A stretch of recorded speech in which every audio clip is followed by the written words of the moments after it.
Psikolog Lita Gading menyindir pendidikan Mulan Jameela sebagai anggota DPR. Sindiran ini imbas dari Ahmad Dhani melaporkan Lita ke Polda Metro Jaya atas dugaan pelanggaran Undang-Undang Informasi dan Transaksi Elektronik dan Undang-Undang Perlindungan Anak. Laporan tersebut dipicu oleh unggahan Lita Gading di Instagram dan TikTok pada Juni 2025.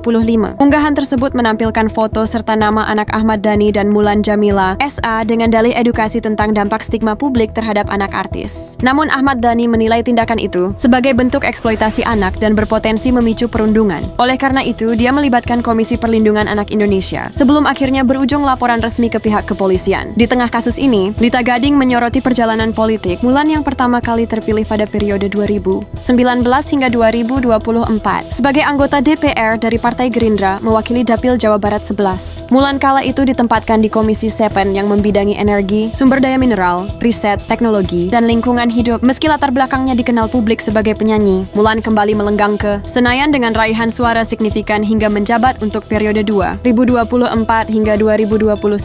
Namun yang menjadi sorotan Lita adalah latar pendidikan Mulan yang menurutnya hanya lulusan sekolah menengah atas. Bahkan Lita menyinggung masa lalu Mulan dengan Maya Estianty. Dalam kritiknya, Lita mempertanyakan kapasitas Mulan untuk membidangi isu-isu serius yang dipegang Komisi DPR. Lita menegaskan bahwa isu-isu seperti energi, mineral, hingga teknologi seharusnya ditangani oleh sosok dengan latar belakang akademis dan profesional yang relevan. Menurut Lita, tidak ada yang bisa dibanggakan jika seorang wakil rakyat sendiri masih bingung dengan bidang kerja komisinya. Dia lulusan SMA. Tahu dong Mulan Jameela itu siapa? Bikin Bunda Maya sakit hati seumur hidup.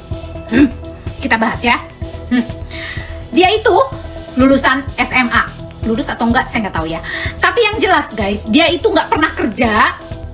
Dia pengalamannya cuma nyanyi doang. Tapi ditempatkan di Komisi 7 yang membidangi energi, mineral, riset, teknologi, dan lingkungan hidup guys. Bisa nggak ya? Pertanyaannya nih, dia belajar dari mana? Ada nggak latar belakang itu? Mineral, teknologi loh. Harusnya insinyur-insinyur lah di situ, lulusan-lulusan ITB lah barangkali di sana, atau universitas-universitas yang keren-keren gitu ya. Lalu mineral, apa aja yang dibahas? Itu pertambangan loh dan sebagainya. Tahu apa sih dia? Pertanyaannya bukan merendahkan ya, tapi dengan saya aja nih S3 nggak ngerti tuh soal mineral, energi, riset, dan teknologi itu nggak bisa. Mungkin lingkungan hidup saya masih ngerti lah, yang lain-lainnya enggak. Aduh, ini penempatannya ini seperti apa sih sebenarnya ya? Komisi-komisi di DPR ini sesuai nggak sih dengan bidang keilmuannya gitu loh? Ya gimana mau mewakili rakyat kalau diri sendiri aja masih bingung menghadapi apa yang gua harus lakukan nih di komisi ini?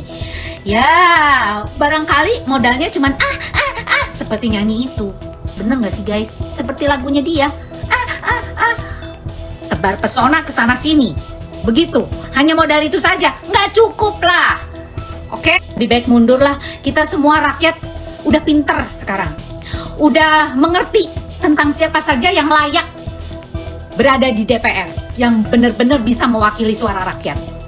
Bukan seperti orang-orang ini, sibuk nyanyi, sibuk konser di mana-mana. Kemarin tuh di Harley, saya diundang tuh sama kafenya, tapi gua ogah mau datang. Sekarang katanya di GBK, kemarin ada di Banyuwangi, di Ponorogo.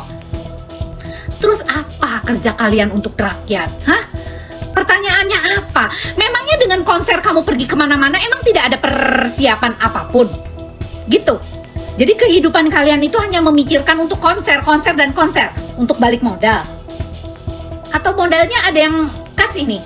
Gue jadi julid guys, soalnya apa? Gue sebel gitu loh sama orang yang duduk di DPR tapi dia nggak ngerti apa-apa.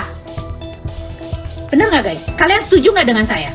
Ya, nggak apa-apa guys, julid nggak apa-apa. Yang penting ini koreksi untuk mereka-mereka yang tidak kompeten sebagai wakil rakyat. Karena saya rugi bayar pajak untuk bayar mereka. Paham?